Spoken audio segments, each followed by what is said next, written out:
He'd rather have a buffalo. Are those skinny jeans or are you just fat? What up, bitches? Yeah, that's gonna tell you a little bit how this commentary is gonna go here. But anyways, it's CHVGN here, aka Night Jester. That would be casual hardcore video game nerd. Yes, that's kind of a paying homage or homage, however you say it, tomato.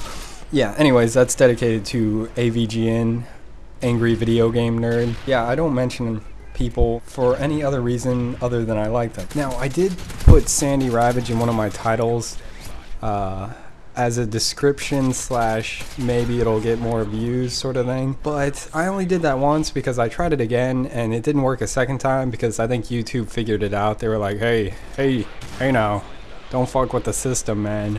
You can only make so many videos where you put most epic or best video ever, you know, before people figure it out. So I typically try not to do things like that.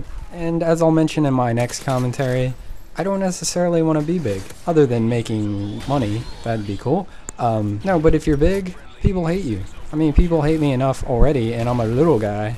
I'm a nobody, and I don't deal with hate very well. Except when I was a Nazi, I was like awesome at hate. You know, I hated everybody. Well, when I was a kid, I was considered a Nazi for being born in Germany, even though I'm like only half white.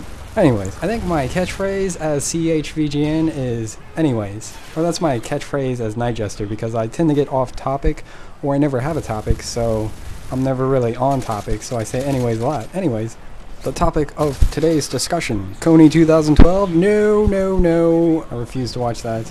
The topic is, what does it mean to be a casual, hardcore video game nerd?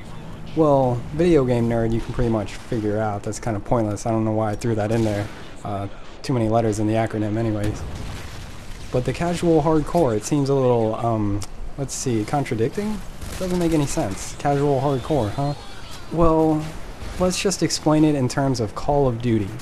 Call of Duty, obviously, I'm pretty decent. I played the game a lot.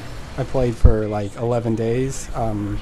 Can't believe I just admitted that. But in fairness, I used to come home from work and just play instead of watching TV or eating. God, I'm hungry. But yeah, I've played for 11 days.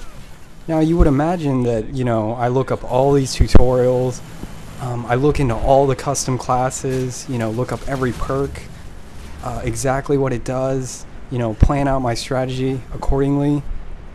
No, that's where the casual part comes in. You see, I'm very hardcore apparently in that I play the game so much. I mean, 11 days. Jesus H. Cristo. But I don't really look into the games I play that much.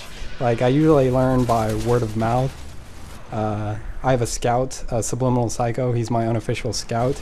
He's the first one to tell me about spawn trapping, like back when it was new or the cool thing to talk about. And spawn trapping kind of made me lose a little faith in Call of Duty because I really don't like to know where people spawn. That kind of defeats the purpose of why I play reaction-based video games. It only partially defeats it though, because you still have to react, but if you know where they're going to spawn, then that cuts your reaction time exponentially. So I can play on 10, look around like a madman without thinking about spawns so that I can react to the situation, or I can play on a 1 sensitivity, know exactly where they spawn, and look in one direction the entire time. Well, I'm just about out of time for part 1 of what a casual hardcore video game nerd is. Stay tuned for part 2, in which I discuss why COD players are just as nerdy as RPG players, and vice versa. And yeah, I have a good reason for that. It's not just calling people nerds, although I think it's a cool thing to be considered a nerd nowadays. I don't really know. It depends on what circles you run in. Now, if you run in the circles that kick nerds' asses, then you don't think they're cool. But I don't know if that really exists anymore. Like, Revenge of the Nerd jocks, do they exist anymore? And also, nerds have been working out a little more, so they're not as scrawny. Plus, with the prevalence of firearms, even scrawny nerds can take their revenge, but it's not quite as funny as the movies. I'll see you in part 2. No, I won't.